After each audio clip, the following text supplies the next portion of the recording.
Bueno, procedamos con la segunda de tres partes de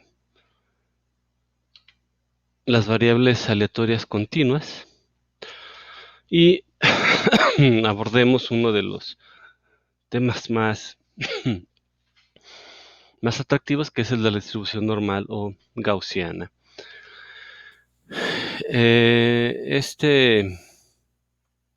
Este modelo probabilístico pues se remonta a 1654. Hay ahí un artículo que cito al final, muy interesante, donde aborda la historia de este desarrollo tecnológico conceptual. Eh, Como especie hemos estado obsesionados con la observación del cielo y los objetos que ahí eh, se manifiestan, aparecen. Y una vez que se determinó que esos objetos estaban a cierta distancia de nuestra superficie, los astrónomos empezaron a estimar con los objetos que tenían cuál era la distancia a la cual se encontraban esos objetos que observaban. Evidentemente, la tecnología que se disponía en esas épocas, el siglo XVII y previos, pues daban pie a errores en esa medición. Eran estimaciones que se construían a partir de ingenios que iban construyendo distintas personalidades. Eh, Cuando se empezaron a comparar mediciones de distintos astrónomos, se sabía, era notorio que había errores en las mediciones, y Thomas Simpson, por ahí de 1756, decidió publicar un artículo sobre cómo se comportaban los errores, para que, entendiendo la potencial conducta del error, pues poder ajustar, compensar la medición y tener una estimación cada vez más justa, más próxima a la realidad. En 1774, Laplace propuso perfeccionó esta idea de esta curva, pero por el nombre que tiene la distribución gaussiana, podrán ustedes deducir, se podrán dar cuenta que finalmente Gauss eh, perfeccionó la función que la caracteriza y algunos detalles, por lo cual se quedó, eh, se le atribuye su nombre, la distribución gaussiana, a esta forma. Esta imagen, si ustedes han visto algo de Lean Manufacturing y de Six Sigma, pues debería de empezar a resultarles familiar en esta idea que estamos empezando a abordar. ¿Qué fue lo que sustentó esta distribución de probabilidad? Bueno, todas las mediciones van a tener errores al ser consecuencia de una actividad humana, de una actividad eh, que tiene errores atribuibles a los instrumentos con los cuales se miden, errores atribuibles a las personas que utilizan esos instrumentos con los cuales están midiendo, a el medio en el cual se está llevando a cabo la medición. Eh, eh, Parecería imposible contar con una medida exacta, precisa, justa.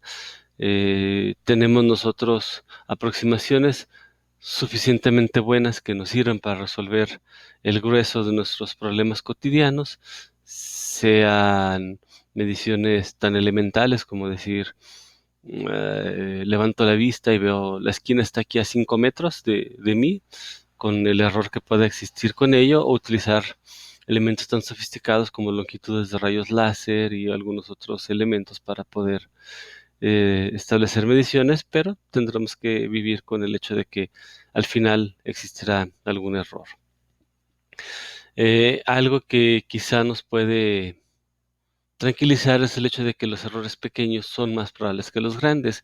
Los errores grandes tendrán que venir quizá de dos condiciones. Una, de una incompetencia de quien está haciendo la medición, ya sea por la parte técnica, al usar el instrumento con el cual está midiendo, de su preparación, de su mantenimiento a los instrumentos con los cuales se hace la medición, o quizá un sesgo intencionado, introducir un error con algún propósito eh, oculto detrás, para el cual quiera sacar una ventaja sobre terceros. Si estamos en un ambiente eh, científico, si estamos en un ambiente honrado, esos errores tendrán a ser cada vez más y más pequeños. De ahí que, como pueden ver aquí en esta ilustración, se piensa pues que el valor que observaríamos con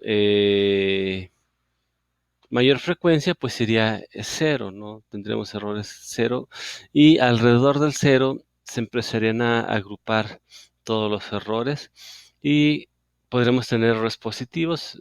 Si pienso que el largo de la mesa donde está apoyada mi computadora es de centímetros, a lo mejor podría tener milímetros de error hasta que alcance un centímetro de error.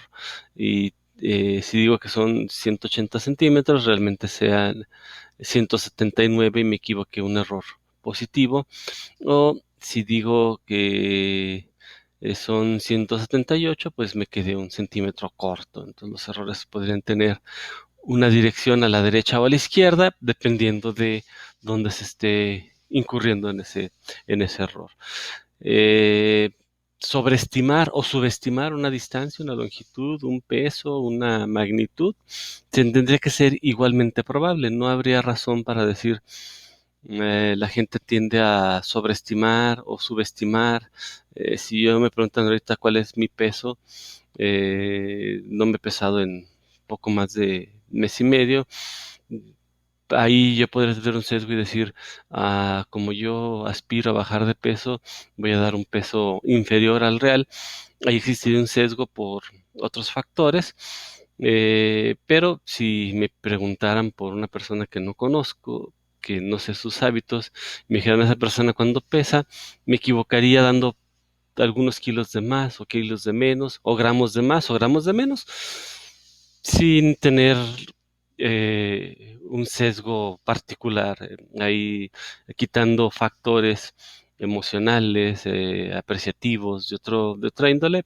Mi error tendría que ser igualmente probable hacia la derecha, hacia la izquierda, agregar o reducir eh, gramos a esa medición.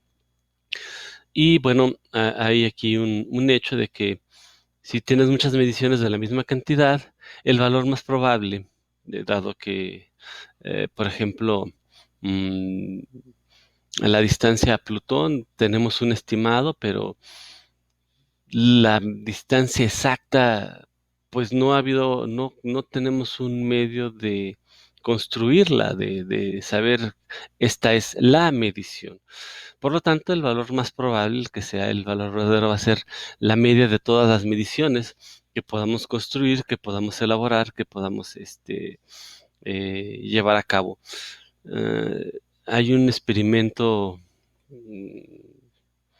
muy interesante donde le muestran a una comunidad un frasco lleno de pelotas de ping pong y les piden que escriban en un papel cuántas pelotas de ping pong creen que tiene ese frasco.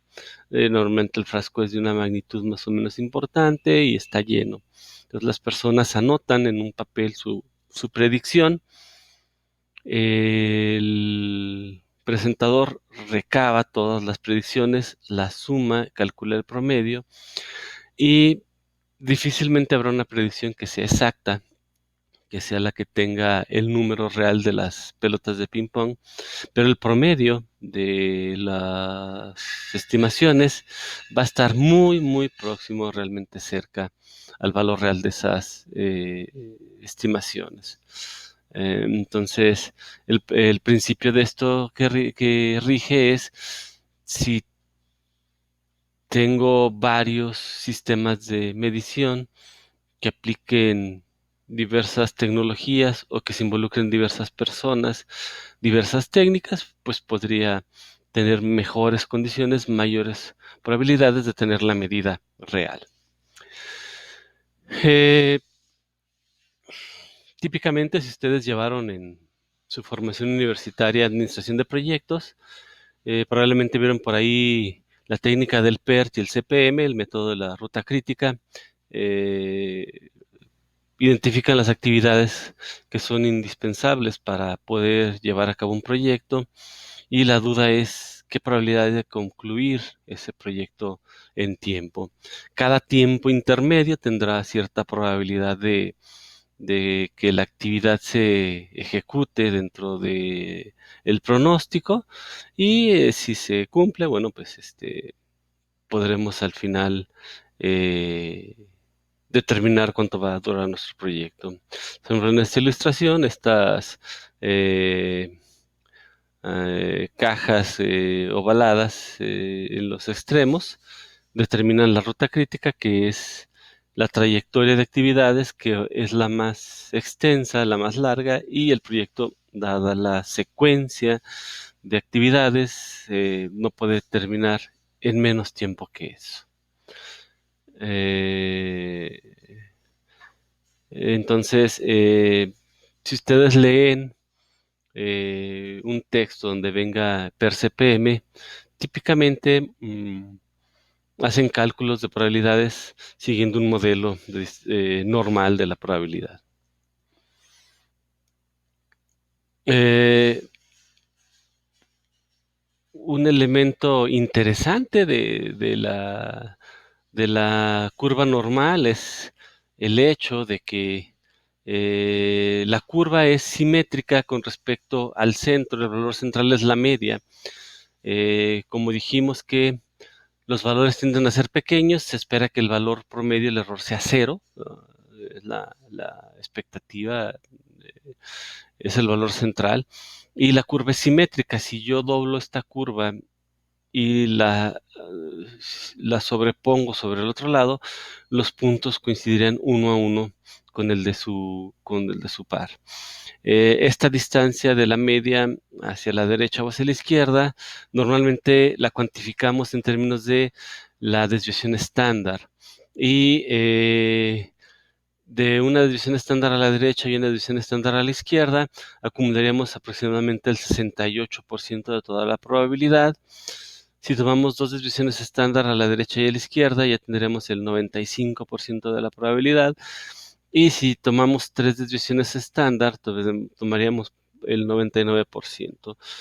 Que ahí viene la letra, el símbolo griego que representa la desviación estándar es la letra sigma, y de ahí el hecho de los sistemas de producción de Six Sigma. 3 sigmas a la derecha, 3 sigmas a la izquierda, nos dan los 6 sigma, y la intención es que nuestro modelo productivo va a concentrar el 99% de sus resultados alrededor de esas 6 sigma. Si quiero tener un proceso bajo un buen control, lo que voy a hacer es tener una sigma lo más pequeña posible, de manera que los valores se alejen muy poco del valor central, que es la especificación que estableció el cliente, y el 99% de los productos elaborados van a estar dentro de las especificaciones normadas por nuestro cliente.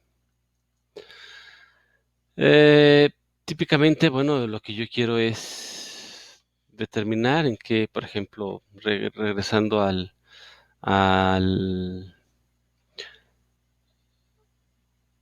regresando al ejemplo de el, administración de proyectos, cuánto va a durar un proyecto particular.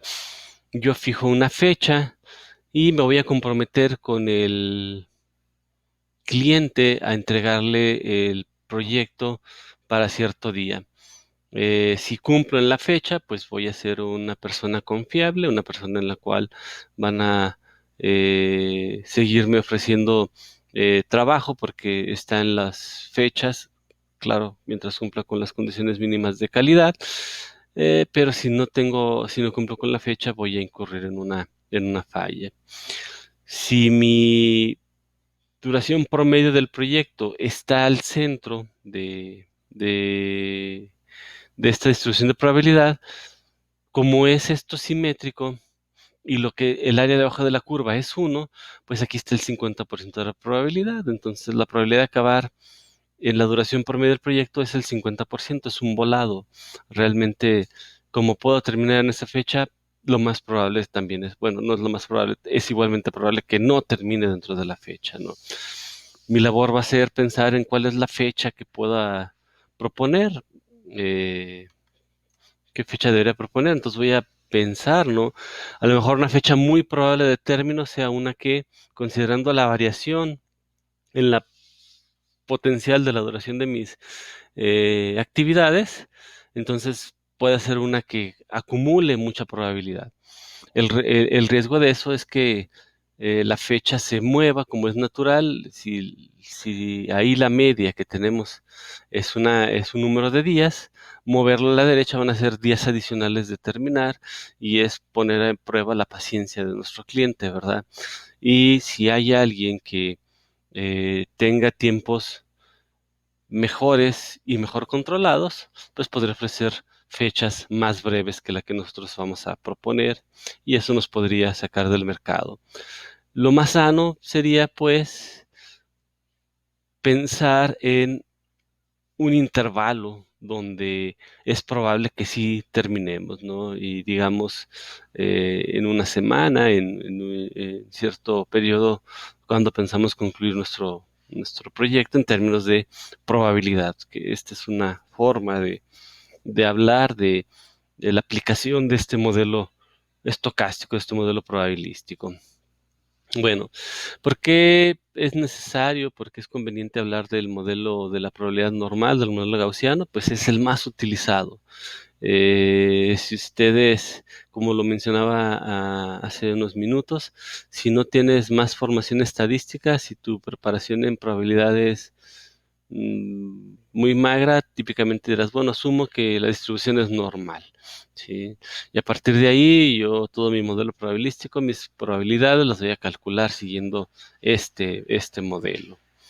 Eh, si el experimento práctico va a utilizar mediciones y como ya vimos, las mediciones van a tener errores, pues esto puede funcionar.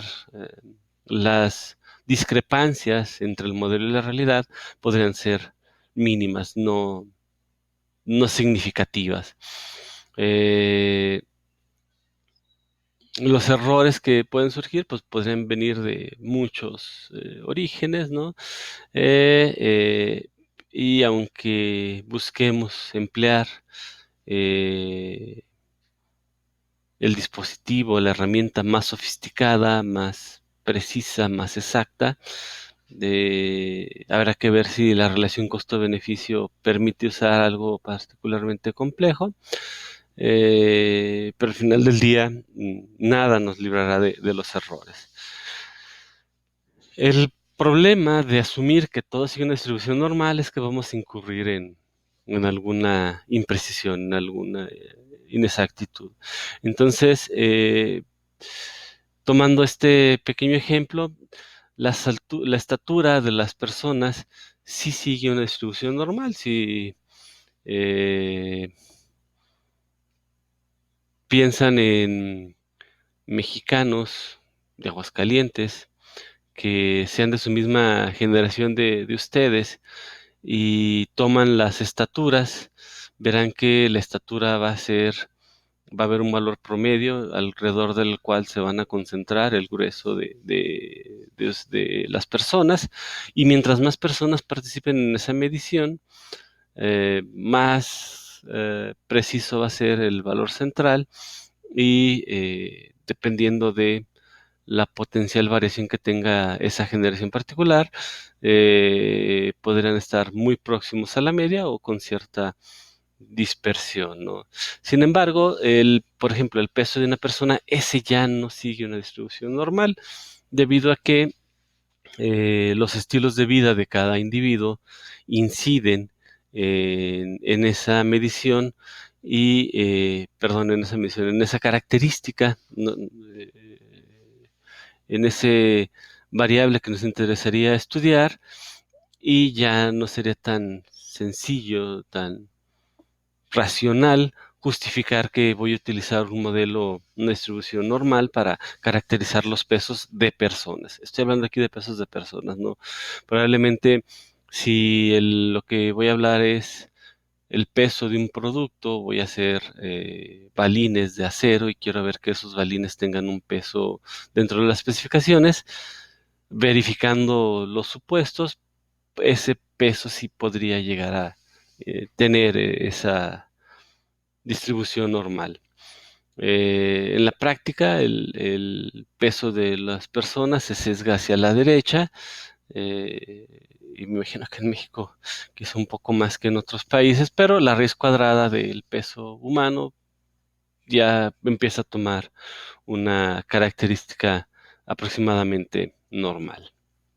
Bueno, tenemos la función de distribución de probabilidad de la distribución normal, es esta. Está caracterizado por dos parámetros. Uno es la media y otro es la desviación estándar. Observen que participa pi, la constante pi, en la construcción de estas probabilidades, y se involucran. A diferencia de lo que hemos visto hasta hoy, esta integral no tiene una forma cerrada de solución. No la vamos a integrar, no vamos a usar el cálculo para esto. Y de ahí que si ustedes han abierto algún libro de estadística o algún libro de probabilidad, verán en las páginas finales, en los anexos, tablas de probabilidades de la distribución normal, que entendiendo los usuarios de esta probabilidad que esos cálculos eran muy, muy difíciles de obtener, muy difíciles de aproximar, empezaron a hacer labores enciclopédicas de documentar los resultados, cuánto vale la probabilidad para valores específicos de la variable.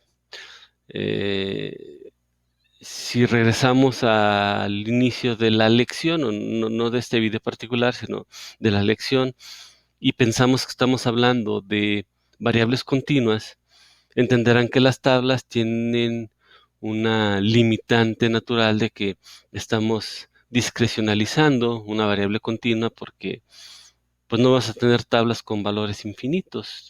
Todo el tiempo voy a tener que, cuando me interese un valor particular de la variable, tendré que ver si está incluido en la tabla, y si no, pues tomar la aproximación que resulte mejor, y esa aproximación pues de nuevo me llevará a incurrir en errores, pero bueno, pues es lo que tenemos. Cuando tengamos una variable que sigue una distribución normal, típicamente se representa con una n mayúscula y entre paréntesis los dos parámetros que lo caracterizan. Ahí lo que no es muy homogéneo, lo que suele tener muchas variaciones, cuando vean algunos libros de texto, cuando vean algunas referencias, hay quien da como parámetros la media y la varianza, hay quien da como parámetros la media y la desviación estándar. De ahí que sea interesante, antes de hacer cualquier cálculo, tener presente qué notación se está aplicando, ¿no? Entonces, para los ejercicios que tenemos en esta sección, vamos a pensar que si no nos dan ninguna otra indicación, el segundo parámetro que venga ahí especificando nuestra distribución va a ser su varianza. Si queremos utilizar la división estándar, pues tendremos que sacarle la raíz cuadrada a ese valor. Por ejemplo, ahí si tenemos una distribución con media 20 y varianza 25, la división estándar va a ser 5, que es la raíz cuadrada de 25. Y bueno, para obtener probabilidades, previo a las calculadoras electrónicas, previo a las computadoras, pues era prácticamente indispensable contar con un documento como el que está ahorita en pantalla, que es una tabla de distribución de probabilidad. Y tienen varios formatos, por ejemplo, esta calcula la probabilidad desde 0 hasta un valor de z. ¿Sí? Tomando del valor de la media hacia z, ¿cuánto vale? Entonces, si yo quiero, cuando z vale 1, vengo aquí y veo 1, 0, 0, ¿sí? Y esta es la probabilidad desde 0 hasta 1, es de 0.3413. Yo les comenté que de 1 a menos 1 se acumulaba aproximadamente el 68% de probabilidad. Bueno, pues aquí de 0 a 1 está el 3413 y de 0 a menos 1, como la curva es simétrica, pues está justo la misma área. Entonces 3413 por 2 van a ser esos 68.6826 por ciento, que era lo que les estaba eh, explicando, comentando al inicio de este video. Si en vez de 100 quiero 101 o alguna otra aproximación, pues aquí puedo ir construyendo, dependiendo de la precisión de la tabla con la que cuente, podría tener también a su vez precisión de las curvas. Esta otra tabla lo que hace es que acumula desde menos infinito hasta el valor particular. Aquí de 0 a 1 es 0.34 y aquí de menos infinito a 1, aquí en 1, 0, va a ser 8413, que va a ser toda la probabilidad que se ha acumulado desde 0 hasta 1.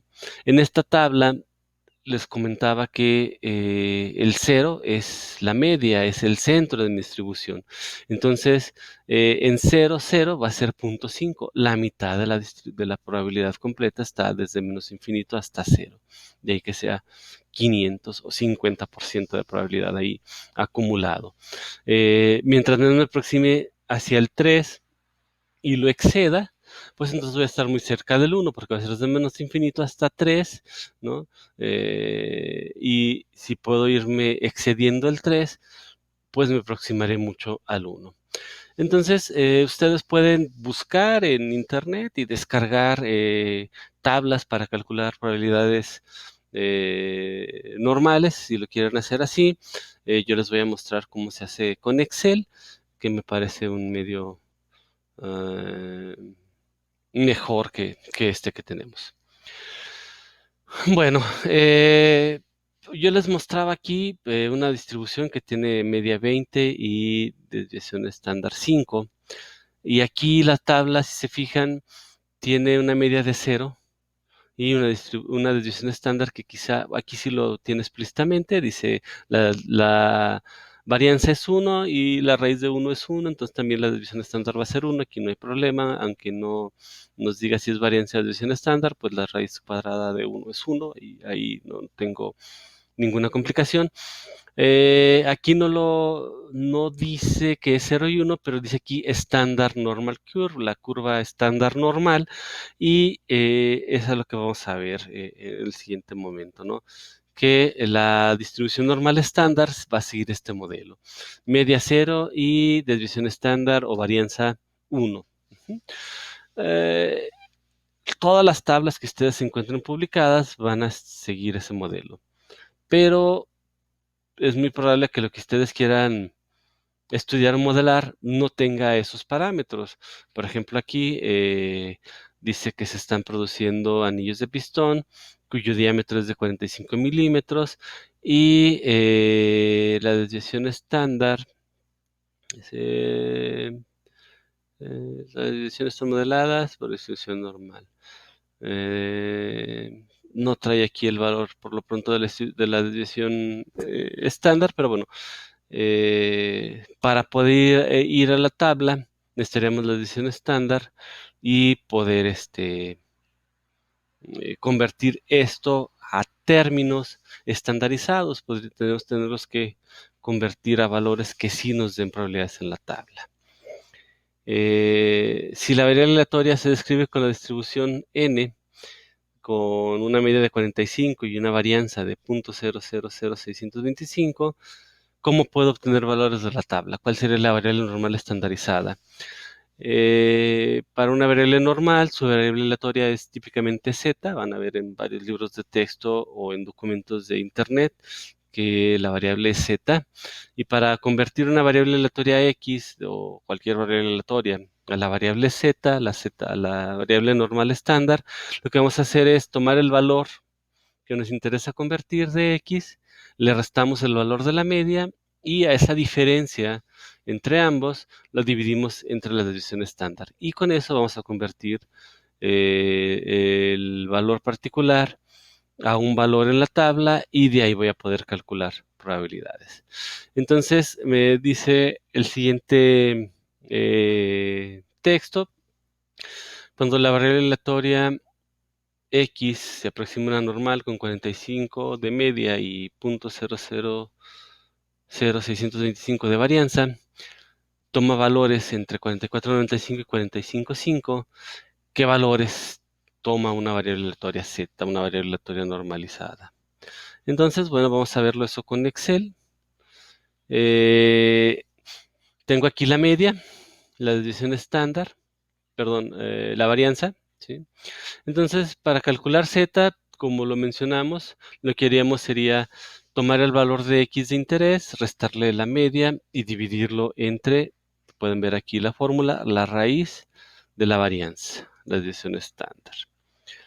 Entonces, para el texto del problema que dice que toma 44.95 y 45.05, ¿qué valores tomaría de z? Bueno, pues tomaría, siguiendo esa fórmula, el valor de B9, que es el, el valor de X particular, le resto el valor de la media. Observen que aquí el orden de los factores sí podría cambiar el resultado. Lo va a dejar o a la derecha o a la izquierda de la media. Aquí, evidentemente, 44.95 es inferior a la media de referencia, por lo tanto espero un valor negativo. Y calculo la raíz de mi varianza. Con eso tengo una z de menos 2. Siguiendo un razonamiento análogo, tengo ahora una z de 2, donde lo que hice fue tomar ahora el valor de 45.5, le resté la media. Como está a la derecha de la media, ahora es positivo el resultado, y al dividirlo entre la desviación estándar, la raíz de mi varianza, me da un 2. Si yo quisiera saber qué tan probable es que los anillos que estoy produciendo estén en ese intervalo, pues simplemente calculo la distribución. Observen que tengo acá distribución normal estándar. Me pide cuál es el valor de z, ¿sí? Y voy a decirle que lo quiero acumulado. Entonces, desde menos infinito hasta menos 2, esa es la probabilidad que hay. Voy a copiar esta fórmula para acá, ¿sí? Estoy tomando ahora el valor z de 2. Desde menos infinito hasta 2 hay 97%, pero a mí no me interesa desde menos infinito hasta 2 o desde menos infinito hasta menos 2. Me interesa el área entre esos dos valores.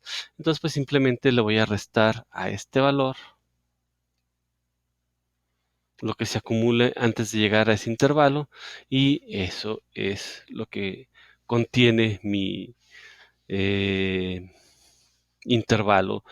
Les mencionaba cuando vimos la gráfica que entre dos desviaciones estándar, 2 sigmas a la derecha y 2 sigmas a la izquierda, se acumula aproximadamente el 95% de la probabilidad. Pues ahí está, ¿no?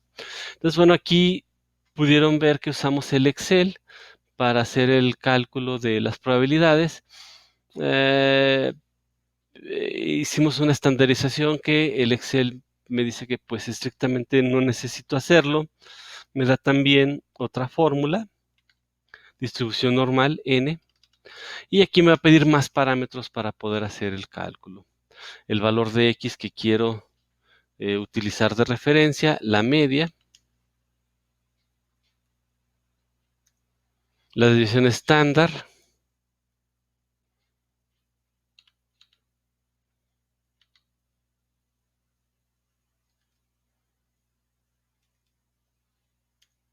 y si es acumulado.